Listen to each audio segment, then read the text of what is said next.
Nama Farid Oqbah yang kemarin tertangkap Densus 88 itu sudah lama saya dengar. Orang ini berbahaya banget. Isi ceramahnya banyak tentang pendirian negara khilafah. Dan bukan hanya ceramah. Jejak haram Farid Oqbah juga aktif dalam mendirikan Ormas An-Nas atau Aliansi Nasional Anti Syiah. Apa itu An-Nas? An-Nas adalah organisasi yang sengaja didirikan untuk membentur-benturkan kerukunan mazhab di Indonesia.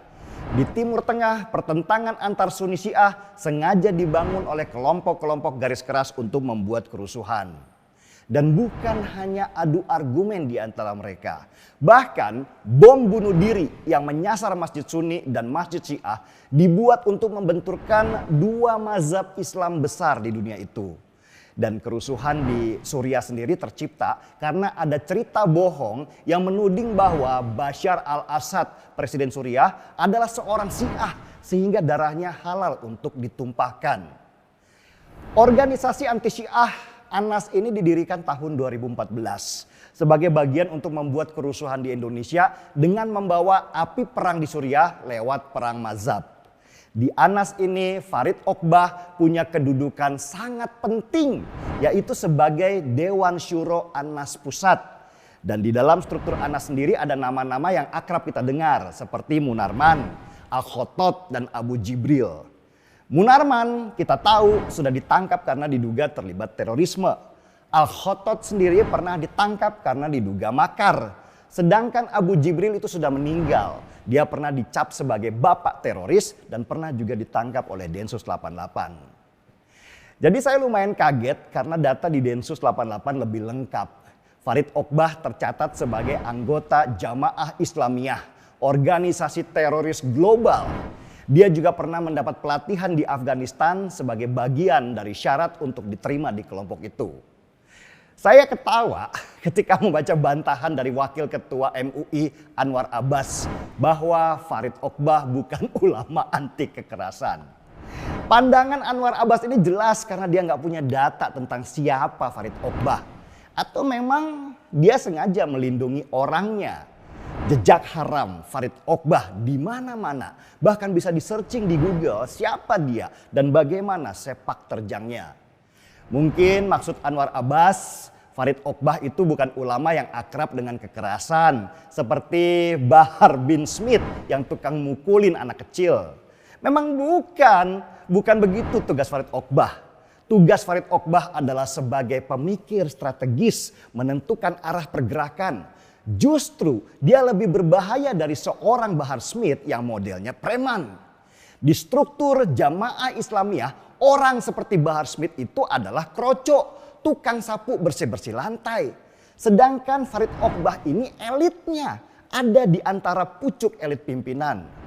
Lihat saja, di organisasi anti Syiah itu kedudukan Farid Oqbah adalah Dewan Syuro. Itu jelas kedudukannya sangat tinggi di atas ketua umum.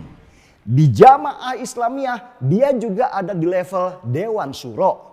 Jadi jelas Farid Oqbah ini di kalangan teroris adalah ahli dari segala ahli, inti dari segala inti, core of the core.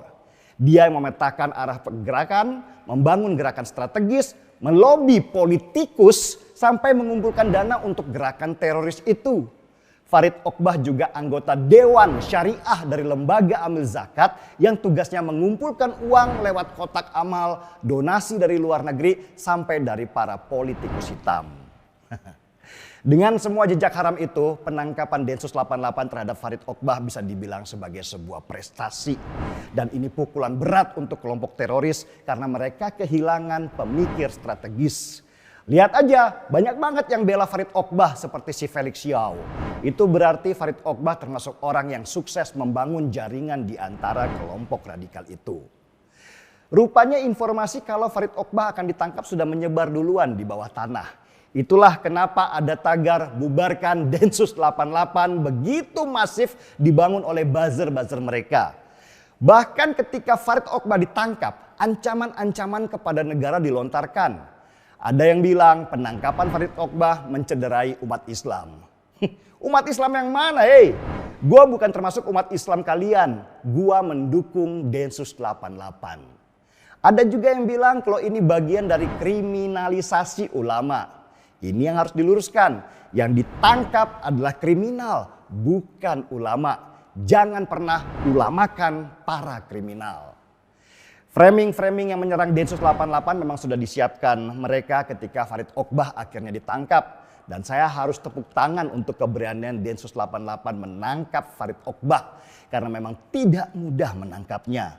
Densus 88 harus punya bukti yang kuat dulu sebelum menangkap seseorang dan melabeli mereka sebagai teroris. Dan ketika Densus 88 akhirnya menangkap mereka, itu berarti Densus sudah siap dengan semua bukti-buktinya. Saya harus angkat secangkir kopi untuk Densus 88.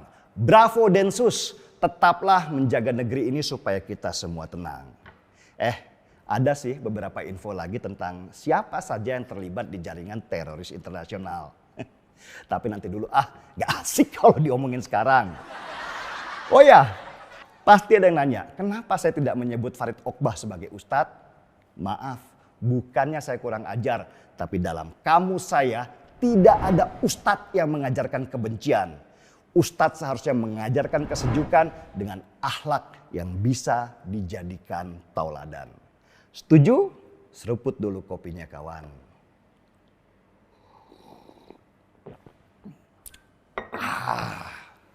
Gaspol! Silakan.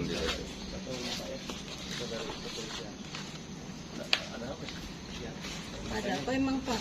Kalau Polisi dokumentasi jangan ambil Pak ya.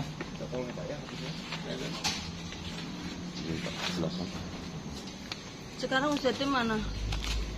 Sudah diamankan, Bu. Untuk sementara kami amankan Bu.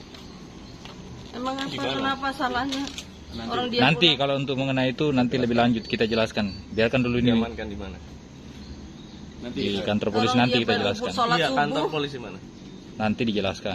Enggak mau atas kesalahan apa? Saya mau tanya dulu. Boleh dibaca itu kan ada suratnya. Bukan, saya tanya di mana? Itu kan silahkan baca nanti. Di Metro. Iya. Kami nggak pakai kacamata. Lihat.